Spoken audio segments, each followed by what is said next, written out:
Hello दोस्तों, नमस्कार। कैसे हैं आप सब? आई होप कि आप सब अच्छे होंगे और खूब बढ़िया से मन लगाकर पढ़ाई कर रहे होंगे।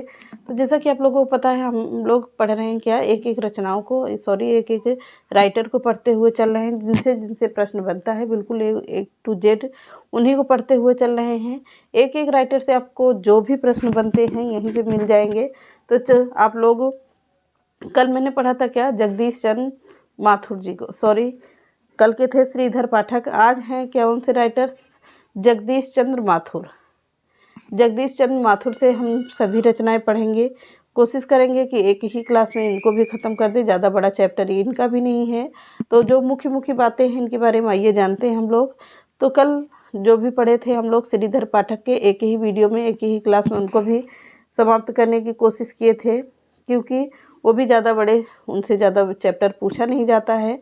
तो कोशिश करते हैं कि छोटी सी क्लास में आप लोगों को पूरा प्रश्न दे सके, पूरी चीज़ें पढ़ा सके, कि आप लोगों को ज़्यादा टाइम भी ना जाए और आप लोगों के एक अच्छी से नोट्स बना लो, ताकि आप लोगों को परीक्षा तक वो काम आए। उसके पहले मेरे चैनल को सब्सक्राइब कर लीजिएगा। पेपर हो जाए चाहे अनसब्सक्राइब कर देना, कोई बात नहीं।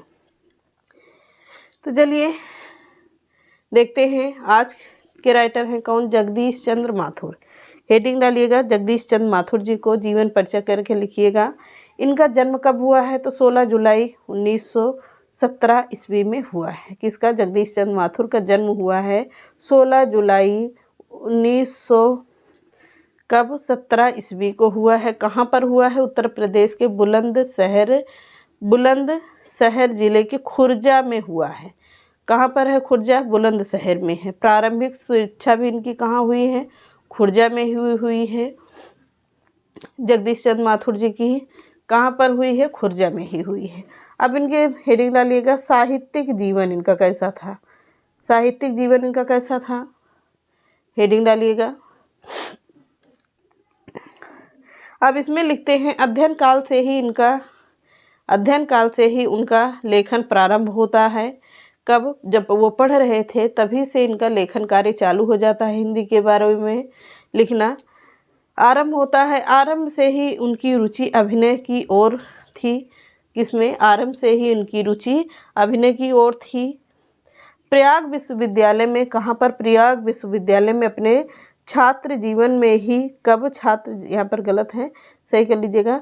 छात्र जीवन में ही आपने विश्वविद्यालय के नाटकों में बार बार हिस्सा लिया था।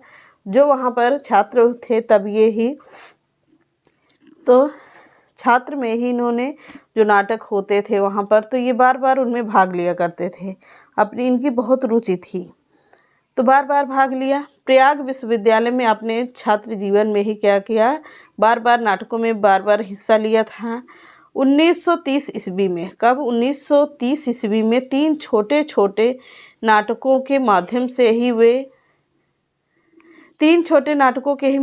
ही वे अपनी सृजनशीलता की धारा के प्रति उन्मुख हुए थे।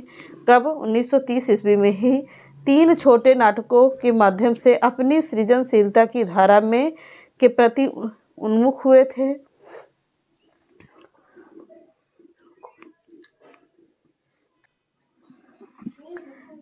कब किया था? 1930 ईस्वी में तीन छोटे छोटे नाटकों के माध्यम से अपनी सृजनशीलता की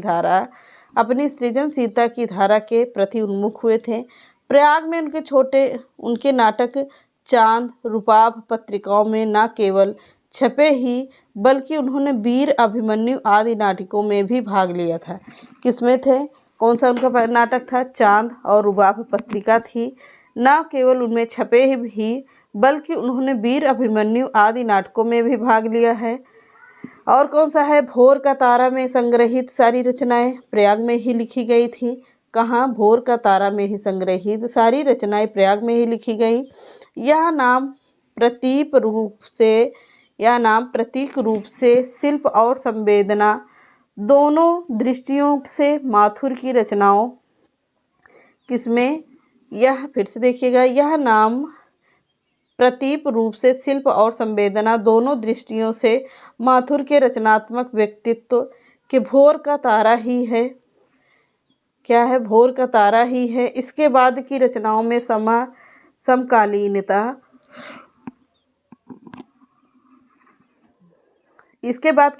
समकालीनता और परंपरा के प्रति गहराई क्रमशः बढ़ती गई थी, गहराई बढ़ती गई। व्यक्तियों, घटनाओं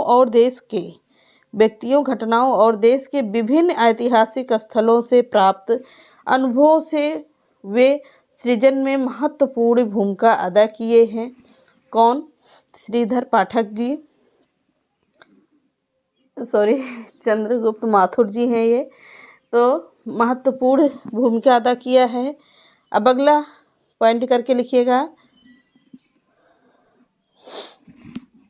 आपके जीवन की यथार्थ संवेदना को चित्रित करते हैं। भोर का तारा, ओ मेरे सपने आपके प्रसिद्ध एकांकी हैं, जगदीश चंद्र माथुर जी के। और इनकी प्रसिद्ध रचना है कौन सी? रीढ़ की हड्डी। बहुत ही फेमस रचना है जो पूछी जाती है आप लोगों से।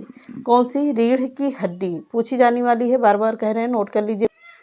अब इनकी देखते हैं प्रमुख कृतियाँ इनकी कौन कौन सी है, कौन कौन सी यानी कि रचनाएं हैं इनकी, हेडिंग डाल लीजिएगा। अब देखिएगा इनका नाटक पहले, भोर का तारा कब का है? 1946 ईस्वी का है। भोर का तारा कब का है? तो 1946 का है। कोणार्क कब का है? 1951 ईस्वी का है। कोणार्क 1951 ईस्वी का है। अगला है ओ मेरे सपने, 1950 ईस्वी की रचना है ये, ओ मेरे सपने। अगला है शारदिया। शारदिया कब की रचना है? तो 1959 ईस्वी की रचना है शारदिया। अगला है 10 तस्वीरें। 10 तस्वीरें कब की हैं? 1962 ईस्वी की रचना है ये। 10 तस्वीरें 1962 ईस्वी की रचना है। अगला है परंपराशील नाट्य। परंपराशील नाट्य यह कब का है? 1968 ईस्वी का नाटक है ये, 1968 ईस्वी का है।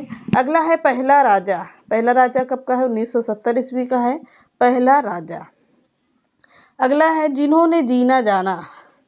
जिन्होंने जीना जाना यह कब का है? 1972 ईस्वी की रचना है। कब की? 1972 ईस्वी की रचना है जिन्होंने जीना जाना। अगला है उपन्यास इनका। उपन्यास से हेडिंग डालिएगा। उपन्यास इनका कौन कौन सा है? तो उपन्यास में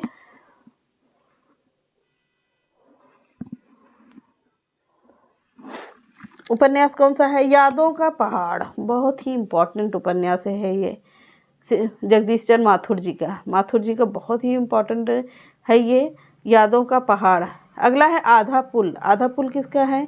ये भी श्री जगदीश चंद्र माथुर जी का है, पूछा जाने वाला है ये प्रश्न। मुट्ठी भर कांकर। मुट्ठी भर कांकर इनका उपन्यास है। कभी ना छोड़े खेत, ये भी इनका उपन्यास है। अगला है धरती धन ना अपना। धरती धन ना अपना यह किसका है? यह भी उपन्यास इनका जगदीश चंद्र माथुर का है। स्क्रीनशॉट भी लीजिएगा इनका, क्या स्क्रीनशॉट लीजिएगा, क्योंकि इम्पॉर्टेंट है, ना लिख पाओ तो ले लेना स्क्रीनशॉट। अब इनका नाटक देख लीजिएगा, रीढ़ की हड्डी, जगदीश चंद्र माथुर का है, बहुत ही इम्पॉर्टेंट है ये। पात्र परिचय देख लीजिएगा, पात्र परिचय से भी इनके प्रश्न बनते हैं। उमा कौन है? लड़की है जो इनमें लड़की बनी हुई है पात्र में। ये सब कौन है? ये हैं रीढ़ के हड्डी के सभी पात्र। रीढ़ के हड्डी के सभी पात्र हैं। पात्र परिचय में देख लीजिएगा। पात्र परिचय, उमा लड़की होती है, रामस्वरूप लड़की का पिता बनता है, प्रेमा लड़की की माँ बनती है, शंकर लड़का होता है, गोपाल प्रसाद लड़के का बाप होता है, रतन कौन होता है? रतन इसका नौकर होता है। तो ये रहे आज के जगदीश चंद्र माथुर जी। आई होप कि आप लोगों को क्लास पसंद आई होगी। तो मिलते हैं नेक्स्ट क्लास में। नमस्कार।